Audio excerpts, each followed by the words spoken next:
بسم اللہ الرحمن الرحیم۔ دوستو، آج ہم جس موضوع پہ بات کرنے جا رہے ہیں وہ انتہائی اہم موضوع ہے، اسی لیے آپ سب سے گزارش ہے کہ میری ویڈیو کو اینڈ تک ضرور دیکھیے گا۔ دوستو، اگر ابھی تک آپ نے میرا چینل وانی ٹی وی سبسکرائب نہیں کیا تو وانی ٹی وی کو سبسکرائب کریں اور بیل آئیکن پر بھی کلک کریں۔ دوستو، ایران کا کہنا ہے کہ ایک میزائل سے وہ امریکی بیڑے کو تباہ کر سکتے ہیں۔ صورتحال انتہائی نازک ہے۔ ایران کے ساتھ پاکستانیوں کو بھی چاروں طرف سے گھیرا جا رہا ہے۔ بھارت کی خاموشی بھی خطرے کا سبب ہے۔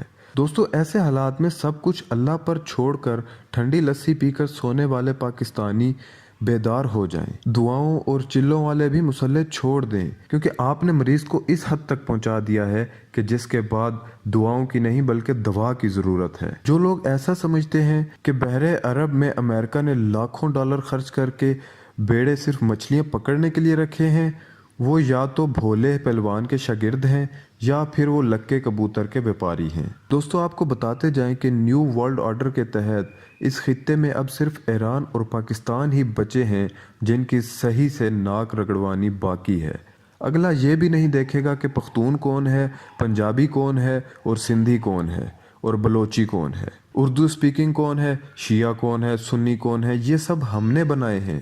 اگلا سب کو ایک ہی مندانی میں ڈال کر ایسا رگڑا لگائے گا کہ ہر بندہ اپنی نسل اور اپنی علیحدہ علیحدہ پہچان بھول جائے گا، جیسا کہ دیگر متاثر ممالک میں ہو چکا ہے۔ تو پھر تیار رہیں، بس 4 مہینوں میں کٹا کٹی نکلنے والا ہے۔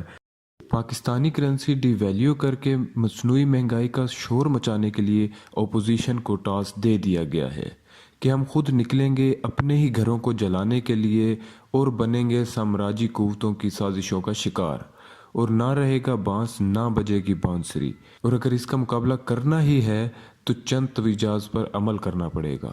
نمبر 1، روپیہ دے کر ڈالر نہ لیں۔ نمبر 2، اپوزیشن والوں کے جھانسے میں نہ آئیں۔ نمبر 3، اپنی فوج اور سبز ہلالی پرچم کو مضبوطی سے تھامے رکھیں۔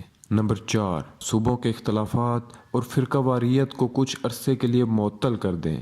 نمبر 5، استغفر اللہ کا ورد کریں، باوضو رہیں، نماز ایک بھی نہ چھوڑیں، کیونکہ بہت بڑے حملے کی مکمل تیاری کر چکے ہیں۔ نمبر 6، اس حالات میں پورے ملک کو آگاہ کریں، اس ویڈیو کو زیادہ سے زیادہ شیئر کریں تاکہ لوگوں تک یہ ویڈیو پہنچ جائے۔ آخر میں ایک دعا ہے، اللہ تعالیٰ یہودی و نصارہ کے خلاف مسلمانوں کو اتحاد نصیب فرمائے، آمین۔